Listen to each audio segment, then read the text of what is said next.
परम पूज्य गुरुदेव और वंदनीय माता जी की चरणों में कोटि कोटि प्रणाम। आप सभी को प्रणाम। पूज्य गुरुदेव के संरक्षण में आइए आज हम सभी जानते हैं गायत्री का अर्थ चिंतन। ओम भूर्भुवस्वः तत्सवितुर्वरेण्यं भर्गो देवस्य धीमहि धियो यो न प्रचोदयात्। आइए इसका अर्थ जानते हैं। ओम यानी ब्रह्म, भू यानी प्राण स्वरूप, भुव यानी दुख नाशक, स्व यानी सुख स्वरूप, तत् यानी उस, सवितु यानी तेजस्वी प्रकाशवान, वरेण्यम यानी श्रेष्ठ, भर्गो यानी पाप नाशक, देवस्य यानी दिव्य को देने वाले को, धीमहि यानी धारण करें, धियो यानी बुद्धि को, यो यानी जो, न यानी हमारी, प्रचोदयात यानी प्रेरित करे। गायत्री मंत्र के इस अर्थ पर मनन एवं चिंतन करने से अंतःकरण में उन तत्वों की वृद्धि होती है जो मनुष्य को देवत्व की ओर ले जाते हैं। यह भाव बड़े ही शक्तिदायक, उत्साहप्रद, सतोगुणी, उन्नायक एवं आत्मबल बढ़ाने वाले हैं। इन भावों का नित्य प्रति कुछ समय मनन करना चाहिए। पहला, भूलोक, भुवलोक, स्वलोक। इन तीन लोकों में ओम परमात्मा समाया हुआ है। यह जितना भी विश्व ब्रह्मांड है परमात्मा की साकार प्रतिमा है। कण कण में भगवान समाये हुए हैं। सर्वव्यापक परमात्मा को सर्वत्र देखते हुए मुझे कुविचारों और कुकर्मों से सदा दूर रहना चाहिए एवं संसार की सुख, शांति तथा शोभा बढ़ाने में सहयोग देकर प्रभु की सच्ची पूजा करनी चाहिए। दूसरा, तत्, वह परमात्मा सवितु यानी तेजस्वी, वरेण्यम यानी श्रेष्ठ, भर्गो यानी पाप रहित और देवस्य यानी दिव्य है। उसको अंतःकरण में धारण करता हूँ। इन गुणों वाले भगवान मेरे अंतःकरण में प्रविष्ट होकर मुझे भी तेजस्वी, श्रेष्ठ, पाप रहित एवं दिव्य बनाते हैं। मैं प्रति क्षण इन गुणों से युक्त होता जाता हूँ। इन दोनों की मात्रा मेरे मस्तिष्क तथा शरीर के कण कण में बढ़ती है। इन गुणों से ओतप्रोत होता जाता हूँ। तीसरा, वह परमात्मा न हमारी धियो बुद्धि को प्रचोदयात यानी सन्मार्ग में प्रेरित करे। हम सब की, हमारे स्वजन परिजनों की बुद्धि सन्मार्ग गामी हो। संसार की सबसे बड़ी विभूति, सुखों की आदि माता सद्बुद्धि को पाकर हम इस जीवन में ही स्वर्गीय आनंद का उपयोग करें, मानव जन्म को सफल बनाएं। उपयुक्त तीन चिंतन संकल्प धीरे धीरे मनन करने चाहिए।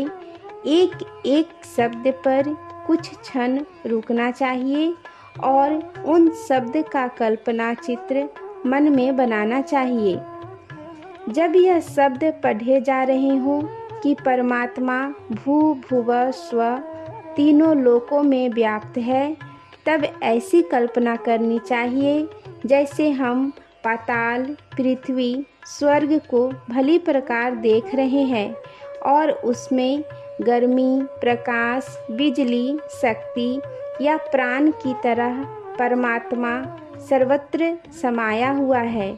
यह विराट ब्रह्मांड ईश्वर की एक जीवित जागृत साकार प्रतिमा है। गीता में अर्जुन को जिस प्रकार भगवान ने अपना विराट रूप दिखाया है, वैसे ही विराट पुरुष के दर्शन अपने कल्पना लोक में मानस चक्षुओं से करनी चाहिए, यानी अपनी आँखों, अपने नेत्रों से करनी चाहिए। जी भर कर इस विराट ब्रह्म के विश्व पुरुष के दर्शन करनी चाहिए कि मैं इस विश्व पुरुष के पेट में बैठा हूँ, मेरे चारों ओर परमात्मा ही परमात्मा है। ऐसी महाशक्ति की उपस्थिति में कुविचारों और कुकर्मों को मैं किस प्रकार अंगीकार कर सकता हूँ। इस विश्व पुरुष का कण कण मेरे लिए पूजनीय है। उसकी सेवा, सुरक्षा एवं शोभा बढ़ाने में प्रवृत्त रहना ही मेरे लिए श्रेयस्कर है। संकल्प के दूसरे भाग का चिंतन करते हुए अपने हृदय को भगवान का सिंहासन अनुभव करना चाहिए और उस तेजस्वी, सर्वश्रेष्ठ, निर्विकार, दिव्य गुणों वाले परमात्मा को विराजमान देखना चाहिए। भगवान की झांकी 3 रूप में की जा सकती है। पहला, विराट पुरुष के रूप में। दूसरा, राम, कृष्ण, विष्णु, गायत्री, सरस्वती आदि के रूप में। तीसरा, दीपक की ज्योति के रूप में। यह अपनी भावना, इच्छा और रुचि के ऊपर है। परमात्मा का पुरुष रूप में, गायत्री का मातृ रूप में अपनी रुचि के अनुसार ध्यान किया जा सकता है। परमात्मा स्त्री भी है और पुरुष भी। गायत्री साधकों को माता गायत्री के रूप में ब्रह्म का ध्यान करना अधिक रुचता है। सुंदर छवि का ध्यान करते हुए उसमें सूर्य के समान तेजस्विता, सर्वोपरि श्रेष्ठता, परम पवित्र निर्मलता और दिव्य सतोगुण की झांकी करनी चाहिए। इस प्रकार गुण और रूप वाली ब्रह्म शक्ति को अपने हृदय में अस्थायी रूप से बस जाने की, अपने रोम रोम में रम जाने की भावना करनी चाहिए। संकल्प के तीसरे भाग का चिंतन करते हुए ऐसा अनुभव करना चाहिए कि वह गायत्री ब्रह्म शक्ति हमारे हृदय में निवास करने वाली भावना तथा मस्तिष्क में रहने वाली बुद्धि को पकड़कर सात्विकता की, धर्म कर्तव्य की, सेवा के सत्य पथ पर घसीटे लिए जा रही है। बुद्धि और भावना को इसी दिशा में चलाने का अभ्यास तथा प्रेम उत्पन्न कर रही है और वे तीनों बड़े आनंद, उत्साह तथा संतोष का अनुभव करते हुए माता गायत्री के साथ साथ चल रही है।